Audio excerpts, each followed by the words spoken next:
అందరికీ నమస్తే అండి. Welcome to Telugu editor channel. So ఈ వీడియోలో అయితే మనం 10th క్లాస్ సంబంధించిన బయాలజీని అయితే రివ్యూ చేస్తున్నాం. సో ఈ అధ్యాయంలో ఇది రెండవ వీడియో. అందరికీ రిక్వెస్ట్ అండి, ఛానల్ని చూస్తున్న వాళ్ళు దాదాపుగా 74% వ్యూవర్స్ అయితే ఛానల్ సబ్స్క్రైబ్ చేయకుండా వెళ్తున్నారు. సో అందరికీ రిక్వెస్ట్, ఛానల్ సబ్స్క్రైబ్ చేయండి, అదేవిధంగా వీడియోని లైక్ చేయండి. ముందుగా ఒక లైక్ అయితే కొట్టి వీడియోలోకి వెళ్దాం. తర్వాత మీ ట్రూ ఫీడ్బ్యాక్ ఏదైతే ఉందో ఖచ్చితంగా కామెంట్స్లో ఇవ్వండి. అండ్ మా వీడియోస్ని మీకు నచ్చినట్లయితే మీ ఫ్రెండ్స్కి షేర్ చేయండి. ఇప్పుడైతే మనం ప్రత్యుత్పత్తి రకాల గురించి మాట్లాడుతున్నాం. అందులో రెండవది మనం ముక్కలగడం గురించి అయితే మనం మాట్లాడుకోబోతున్నాం.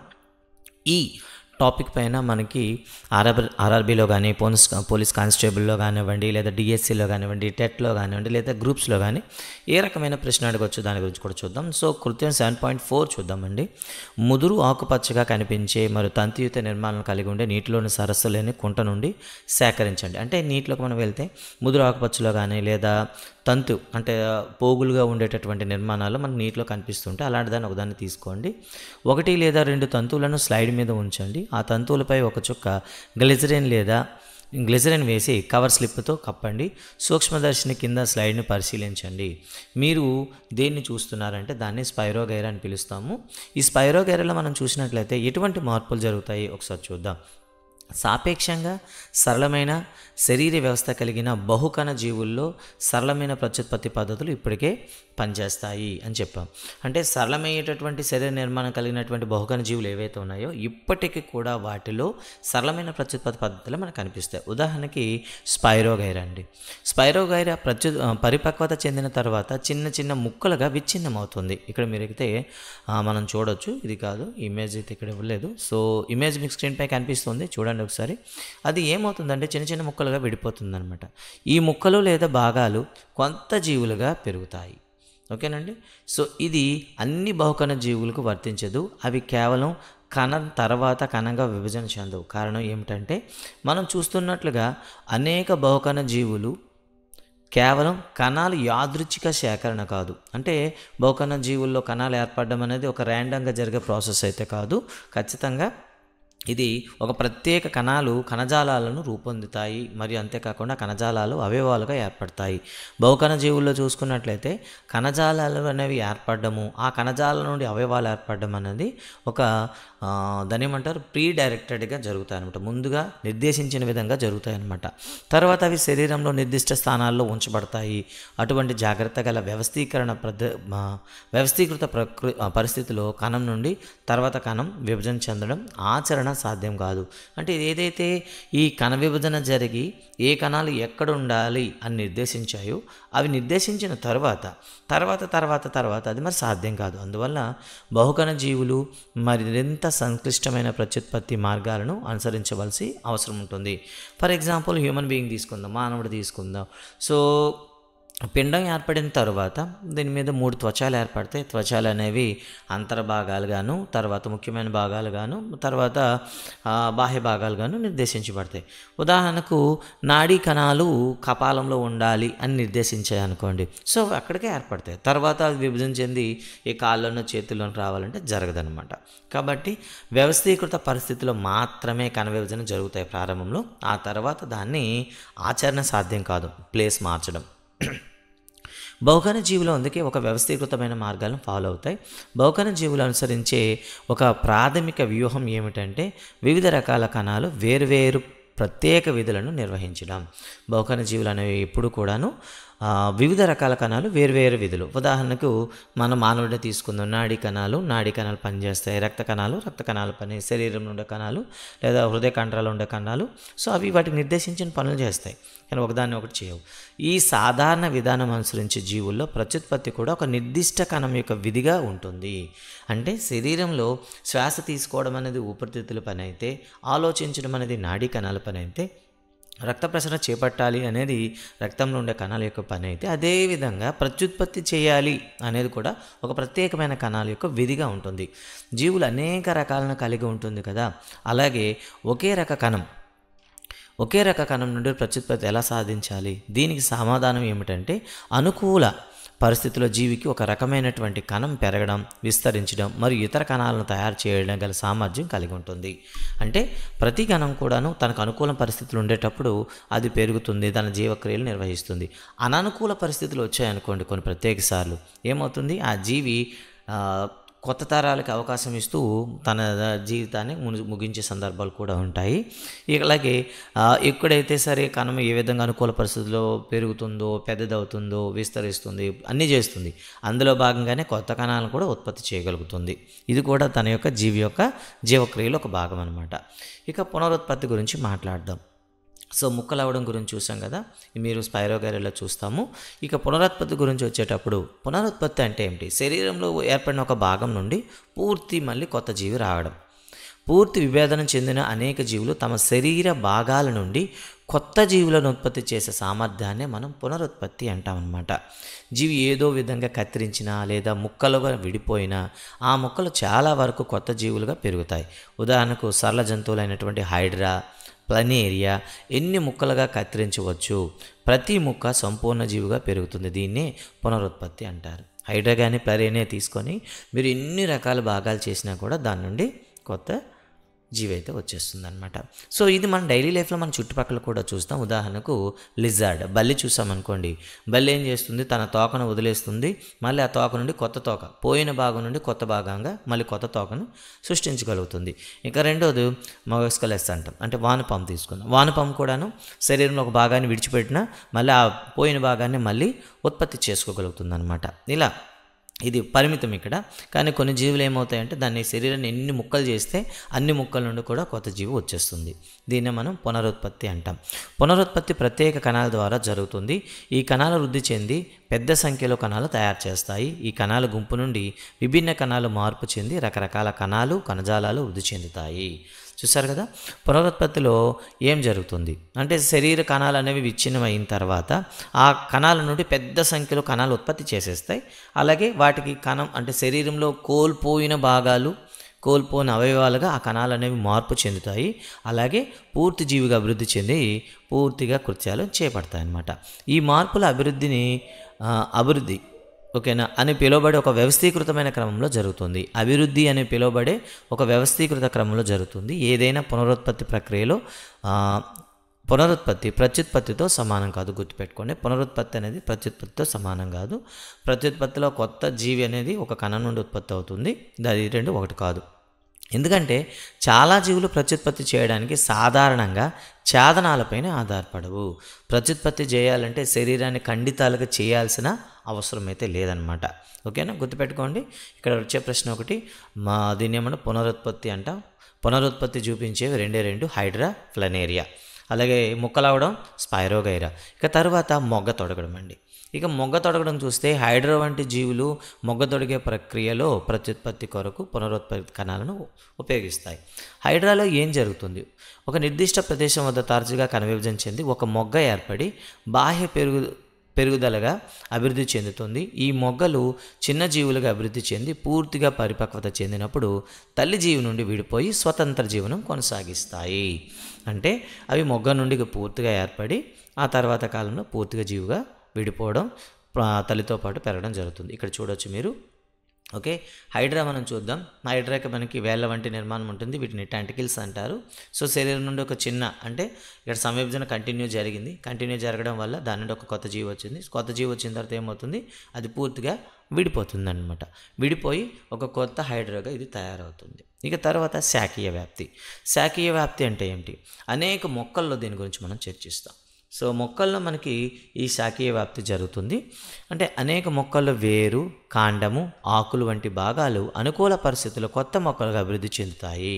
అంటే శరీరం నుండి ఒక కాండం కానివ్వండి, అంటే మన డైలీ లైఫ్లో దీన్ని ఎక్కువగా ఉపయోగిస్తుంటాము.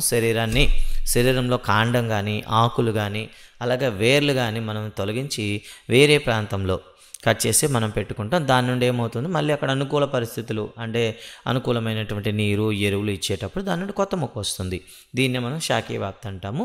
చాలా జంతువుల మాదిరిగా కాకుండా మొక్కల ప్రత్యుత్పత్తి కోసం ఇటువంటి పద్ధతిని ఉపయోగిస్తాయి. అంటే ఎక్కువగా మొక్కలను కూడా శాఖీయ వ్యాప్తి ద్వారా జరుగుతాయి.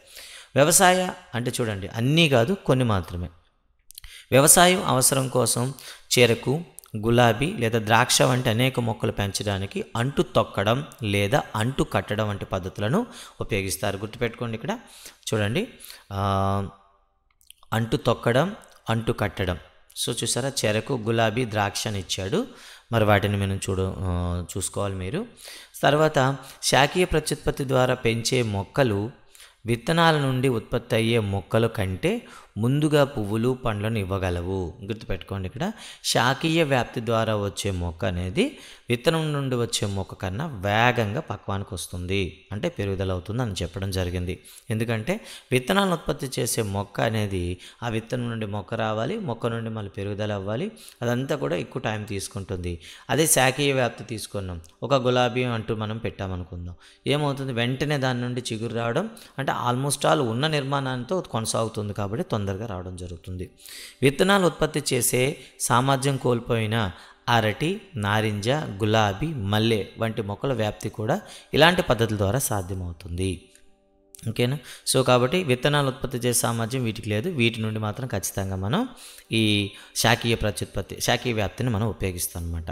మొక్కల వ్యాప్తి కూడా ఇలాంటి పద్ధతుల ద్వారా సాధ్యపడుతుంది. శాఖీయ వ్యాప్తి వలన మరొక ప్రయోజనం ఏమిటంటే ఉత్పత్తి చేయబడిన అన్ని మొక్కలు జన్యుపరంగా మాతృ మొక్కతో సమానంగా అన్ని లక్షణాలు ఉంటాయి. ఇదండి అడ్వాంటేజెస్ అనమాట. శాఖీయ వ్యాప్తి వల్ల వచ్చే లాభం ఏంటంటే, సో ఏదైతే మనకి మాతృ మొక్క ఉందో దానికి జిరాక్స్, సో అది ఏ లక్షణాలు అయితే కలిగి ఉంటుందో సేమ్ అదే లక్షణాలను కలిగి ఉంటుంది, ఎటువంటి మార్పు ఉండదు. కానీ విత్తనాల ద్వారా వచ్చే మొక్క మాత్రం ఖచ్చితంగా తల్లి మొక్కను పోలి ఉంటుందంటే మనం చెప్పలేమన్నమాట. సో దాంట్లో మార్పు ఉండవచ్చు. ఒక తీయటి మామిడి పండు ఉండేటటువంటి చెట్టు యొక్క టెంకని తీసుకొని మనం పాతితే తీయటి మామిడి పండు వస్తుందని ఎక్స్పెక్ట్ చేయలేము. కానీ అదే మామిడి కొమ్మ యొక్క అంటుని తీసుకొని మనం ఎక్కడైనా చేసామంటే ఖచ్చితంగా మళ్ళీ అదే మొక్క వస్తుంది. ఈ విధంగా అనమాట. ఇక తర్వాత యాక్టివిటీ 7.5 చూద్దామండి. ఇక్కడ ఒక బంగాళదుంపను తీసుకొని దాని ఉపరితలాన్ని పరిశీలించండి. దానిపైన నొక్కులు చూసారా? ఎస్ అండి. బంగాళదుంపలను చిన్న ముక్కలుగా కత్తిరించి కొన్ని మొక్కల్లో నొక్కు లేదా మొగ్గ ఉండేలా కొన్నింటిని ఉండకుండా కత్తిరించాలి. అంటే కొన్నిటిపైన మొగ్గలు ఉండేటట్లు జాగ్రత్త పడండి, మరి కొన్నింటిలో మొగ్గలు లేకుండా చూసుకోండి. ఒక ట్రేలో కొంత దూదిని వేసి తడపండి. బంగాళదుంప ముక్కలను ఈ దూది మీద ఉంచండి. మొక్కల్లో ఉన్న మొక్కలను ఉంచిన ప్రదేశాన్ని గమనించండి. మొగ్గలతో ఉంచాము కదా కొన్ని మొక్కలు, వాటిని పరిశీలించండి, మీకు ఏమర్థం అవుతుందో చూడండి అని అడిగాడు అనమాట. కొన్ని రోజులు చూస్తే ఎక్కడైతే మొగ్గ ఉంటుందో అక్కడ దూది తేమగా ఉండేలా చూసుకోవాలి. అక్కడ ఏమవుతుంది, బంగాళదుంప మొక్క అనేది రావడం జరుగుతుంది. ఎక్కడైతే మనకి మొగ్గలు లేవో అక్కడ మనకి ఎటువంటి మార్పు ఉండదు. మొగ్గ ఉండే దగ్గర మనకి వేళ్ళు రావడం, ఒక మొలక కూడా రావడం చూస్తాం. అదేవిధంగా చూడండి, రణపాల మొక్క చూడండి, దీన్నే బ్రయోఫిల్లం అని పిలుస్తాము. అంచు వెంబడి నొక్కుల్లో చూస్తే చిన్న చిన్న మొక్కలు మనకి కనిపిస్తుంటాయి. ఓకేనా, మొగ్గలు అన్నాడు, నిజానికి మొగ్గల్లాగే ఉంటాయి అవి. సో ఇక మనీ ప్లాంట్ ఎంచుకోండి. ఇక తర్వాత మనీ ప్లాంట్ తీసుకున్నాం అనుకోండి. ఒక మొక్కను కనీసం ఒక ఆకు ఉండేలా కొన్ని ముక్కలుగా కత్తిరించి 2 ఆకుల మధ్య ఇతర భాగాలను కత్తిరించండి. అంటే ఒక మనీ ప్లాంట్ తీసుకొని ఆకు మధ్యలో, అంటే ఒక భాగంలో ఆకు ఉండేటట్లుగా మీరు కత్తిరించి అన్ని ముక్కలను ఒక చివర నీటిలో మునిగేలా ఉంచండి. కొన్ని రోజుల తర్వాత గమనించండి. అంటే ప్రతి మనీ ప్లాంట్ యొక్క ముక్క నుండి కూడా మీకు ఏమొస్తుంది అంటే తాజా ఆకులు రావడం జరుగుతుంది, వేళ్ళు రావడం జరుగుతుంది. అది పూర్తిగా ఒక కొత్త మొక్కలా బిహేవ్ చేయడం జరుగుతుందన్నమాట. ఇక తర్వాత కొత్త విధానం వచ్చింది, దీన్నే కణజాల వర్ధనం అని పిలుస్తాం అనమాట. ఈ టిష్యూ కల్చర్ అని చెప్తాము. దీని గురించి ఒకసారి చూద్దాం. కణజాల వర్ధనంలో కణజాలాన్ని తొలగించడం లేదా మొక్కలోనే పెరుగుతున్న కొనాల నుండి కణాలను వేరు చేయడం ద్వారా కొత్త మొక్కలను పెంచుతారు. అంటే ఫర్ ఎగ్జాంపుల్ చూడండి, ఒక మొక్క నుండి మనం శాఖీయ ప్రత్యుత్పత్తి చేస్తే ఎన్ని భాగాలు చేయగలం? మ్యాక్సిమం అయితే ఒక 20-30 భాగాలు చేయగలం. లేదా దాన్ని పండు నుండి రావాలంటే కనీసం చాలా ఎక్కువ టైం పడుతుంది. అలా కాకుండా ఆ మొక్కలో ఉండేటటువంటి కణజాలాలను వేరు చేసి, మొత్తం ఒక మొక్క తీసుకున్నాం అనుకోండి, దాన్ని లక్షలు కణజాలాలు అయితే ఉంటాయి, మిలియన్స్ ఉంటాయి. వాటిని మనం తీసుకొని కృత్రిమ మాధ్యమంలో ఉంచుతారు. అంటే ఆర్టిఫిషియల్గా కావాల్సినటువంటి రసాయనాలు, ఎరువులను ఉంచుతూ పెంచుతారు. అక్కడ వేగంగా కణవిభజన చెంది ఒక చిన్న కణాల సముదాయాన్ని లేదా కాలస్ను ఏర్పరుస్తాయి. ఆ కణం కాస్త ఒక ఆకారం లేనటువంటి ఒక కణజాలాల సముదాయాన్ని ఏర్పరుస్తుంది. దీన్ని కాలస్ అంటారు. పెరుగుదల మరియు విభేదనం కోసం హార్మోన్లు కలిగి ఉన్న మరొక పోషక మాధ్యమానికి కాలస్ను బదిలీ చేస్తారు. ఎప్పుడైతే ఆకారం లేనటువంటి ఆ కణజాలం ఏదైతే ఉందో ఒక మొక్క పెరుగుదలను నియంత్రించేటటువంటి మనకి హార్మోన్స్ చెప్పుకున్నాం. ఇంతకుముందు మనం చెప్పాం, ఇది ఆక్సిన్స్ అనేసి, జిబ్బెరెల్లిన్స్ అనేసి, సైటోకైనిన్ అని మనం చెప్పుకున్నాం. అలాంటివి ఆ మొక్కకు ఏదైతే అవసరం ఉంటాయో అవన్నీ కూడా ఉన్నటువంటి మరొక పోషక మాధ్యమంలోకి మారుస్తారు. ఇక్కడ ఏమవుతుంది, ఈ హార్మోన్స్ అనేవి ఆ కణాల పెరుగుదలను నియంత్రించడం, అక్కడ ఉన్న పోషకాలు అనేవి పెరుగుదలను వేగం చేయడం జరుగుతుంది. ఇలా చేయడం వల్ల మనకి ఏర్పడిన చిన్న మొక్కలను మట్టిలో నాటుతారు. వెంటనే ఒక్కొక్క కణజాలం నుండి ఒక్కొక్క మొక్క రావడం వల్ల అంటే ఒక చిన్న మొక్క నుండి కొన్ని వేల పిల్ల మొక్కలను మనం తయారు చేయొచ్చు. అవి మొక్కలుగా పెరుగుతాయి. వీటిని ఏం చేస్తాం, మనకు కావాల్సినటువంటి ట్రేల్లో కానివ్వండి, కవర్లో కానివ్వండి, మనం ఏం చేస్తాం, స్టోర్ చేస్తాం. ఇలా చేసే విధానాన్ని మనం కణజాల వర్ధనం అంటాము. దీన్నే మనం టిష్యూ కల్చర్ అని చెప్తాం. ఓకేనా. దీన్ని ఉపయోగించి ఒక మాతృకణం యొక్క నుండి వ్యాధి లేని పరిస్థితుల్లో అనేక మొక్కలను పెంచవచ్చు. అంటే ఒక మంచి ఒక జామ చెట్టు ఉంది, పెద్ద కాయలు ఉన్నాయి, తీయగా ఉంటుంది, ఆకారం బాగుంది. అలాంటి జామ చెట్టు నుండి అలాంటివే కొన్ని మిలియన్స్ మనం తయారు చేయవచ్చు. ఈ పద్ధతిని సాధారణంగా అలంకరణ మొక్కల పెంపకంలో ఉపయోగిస్తారు. అయితే ఏదైతే మనం టిష్యూ కల్చర్ అయితే చెప్పుకున్నాం, కణజాల వర్ధనం ఎక్కువగా అలంకరణ మొక్కల్లో ఉపయోగిస్తారు అని అయితే ఇవ్వడం జరిగింది. తర్వాత మనకు ఉండేది మరో ప్రత్యుత్పత్తి వ్యవస్థ, సిద్ధ బీజాలు ఏర్పడడం. సిద్ధ బీజాలు, దీన్ని స్పోర్స్ అని పిలుస్తాము. సాధారణంగా ఇవి నిమ్నజాతి మొక్కలైనటువంటి లేదా మొక్కల్లో ప్రాథమికమైన మొక్కలు అని చెప్తాం కదా, శైవలాలు అంటాం. శైవలాల్లో కనిపిస్తూ ఉంటుంది. అనేక సరళమైన బహుకణ జీవుల్లో కూడా నిర్దిష్టమైన ప్రత్యుత్పత్తి భాగాలు గమనించవచ్చు. రొట్టెపైన అభివృద్ధి చెందిన దారం లాంటి నిర్మాణాలని మనం బ్రెడ్ మోల్డ్ లేదా రైజోపస్ యొక్క శాఖీయ తంతువులు అని చెప్తాం. అంటే ఇంతకుముందు ఎక్స్పెరిమెంట్ చేసేటప్పుడు ఈస్టు మరియు రొట్టెని చేసాం కదా, రొట్టెపైన ఏర్పడిన బూజుని కనుక మనం పరిశీలిస్తే సన్నని దారాలు మనకు కనిపిస్తూ ఉంటాయి. ఈ దారాలని మనం ఏమని పిలుస్తాం, బ్రెడ్ మోల్డ్ లేదా రైజోపస్ యొక్క శాఖీయ తంతువులు అనమాట. అవి ప్రత్యుత్పత్తి భాగాలు కావు. ఈ తంతువులపైన చిన్న చిన్న బుడిపెల వంటి నిర్మాణాలను ప్రత్యుత్పత్తులు పాల్గొంటాయి. ఈ బుడిబులే సిద్ధ బీజాశయాలు అని పిలుస్తాం అనమాట. ఇవి కణాలు లేదా సిద్ధ బీజాలను కలిగి ఉంటాయి. ఇవి చివరికి కొత్త రైజోబస్ జీవులను అభివృద్ధి చెందుతాయి. సిద్ధ బీజాలు మందమైన గోడలతో కప్పిబడి ఉంటాయి. ఈ గోడలు సిద్ధ బీజాల తేమతో కూడిన మరి ఒక ఉపరితలంపై చేరి మొలకెత్తి ప్రారంభించే వరకు వాటిని రక్షిస్తాయి. అంటే ఇక్కడ గుర్తుపెట్టుకోండి, సిద్ధ బీజాశయాల్లో ఉండేటటువంటి ఒక చిన్న కణాలు అయితే ఉంటాయి, వాటిని సిద్ధ బీజాలు అంటాము. వీటి చుట్టూ కూడా ఒక పెంకు లాంటి ఒక దృఢమైన కణజాలం అంటే కవచం అయితే ఉంటుంది.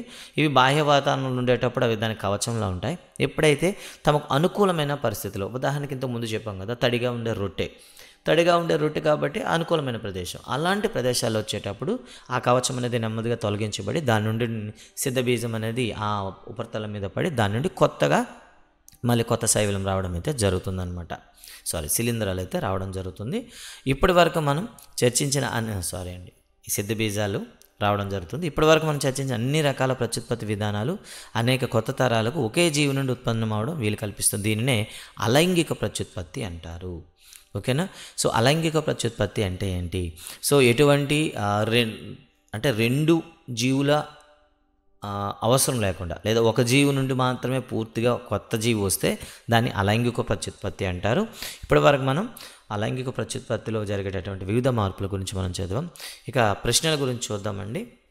ద్విధా విచ్ఛితి బహుధా విచ్ఛితి కంటే ఎలా భిన్నమైనది? ద్విధా విచ్ఛితిలో ఒక జీవి నుండి ఒకసారి రెండు జీవులు మాత్రమే ఏర్పడతాయి. అంటే ఒక జీవి రెండు సమానంగా ఉండే రెండు జీవులుగా విడిపోతుంది.